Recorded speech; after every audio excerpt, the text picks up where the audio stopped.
వంగవీటి మోహన్ రంగా వర్ధంతి కార్యక్రమాన్ని నిర్వహించారు. ఈ సందర్భంగా ఎమ్మెల్యే బడేటి చంటి ఆయన విగ్రహానికి నివాళులర్పించి 200 మంది వృద్ధులకు చీరలు, పండ్లు పంపిణీ చేశారు.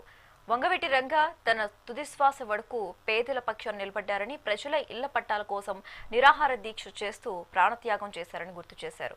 రాజకీయాలకు అతీతంగా ఆయన అందరికీ స్ఫూర్తి ప్రదాత అని, వంగవీటి రంగా ఆశయ సాధనలో ప్రతి ఒక్కరూ భాగస్వాములు కావాలని కోరారు.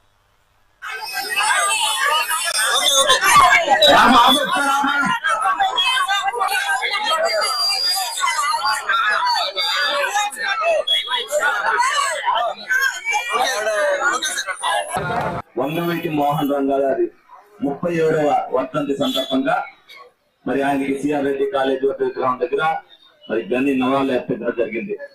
మరి ఈ కార్యక్రమంలో పాల్గొన్న RTC regional chairman Reddy Naidu గారు, అలాగే మాజీ ఎమ్మెల్సీ మా గురువు గారు మాస్టర్ ఆర్ఎస్ఆర్ మాస్టర్ గారు, ఈ ప్రోగ్రాం నిర్వాహకులు పుప్పాల శను గారు, అలాగే ముద్దు కృష్ణ గారు, అలాగే అమ్మా నాన్న దాన్ని సాధించాలి అని చెప్పి రంగా గారు ఆ రోజున బడుగు బలహీన వర్గాల కోసం ఆర్థికంగా చేయూతనివ్వడమే కాకుండా వాళ్ళకి ఏదన్నా సమస్య వచ్చింది అని అంటే వెంటనే వాళ్ళని వెంట పెట్టుకుని ఫలానా అధికార దగ్గరికి వెళ్ళి మీరు ఎందుకు చేయాలని ప్రశ్నించే నాయకత్వాన్ని నుంచి మొట్టమొదటి మొదలైన రంగా గారి నాయకత్వం.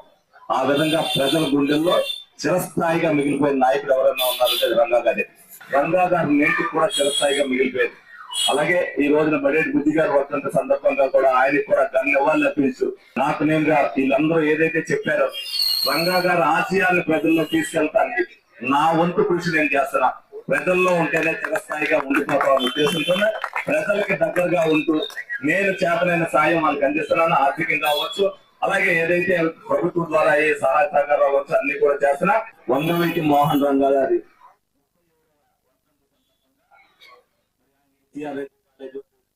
ఆంధ్రప్రదేశ్ లో ఎక్కడ కూడా వారి యొక్క చరిష్మా గాని, వారి యొక్క ఆశయాలు గాని, ఆశయాల ప్రతిభ గాని తగ్గకుండా రాష్ట్ర వ్యాప్తంగా అన్ని ప్రాంతాల్లో కూడా విస్తరించి మరి ఈ రోజున అన్ని ప్రాంతాల్లో రంగా గారి యొక్క విగ్రహాలని ప్రతిష్టపరిచి వారి యొక్క ఆశయాల్ని రాబోయేటువంటి తరానికి, ఎందుకంటే రంగా గారు ఏ ఒక్క కులానికో, మతానికో, ప్రాంతానికో చెందినటువంటి వారు కాదు.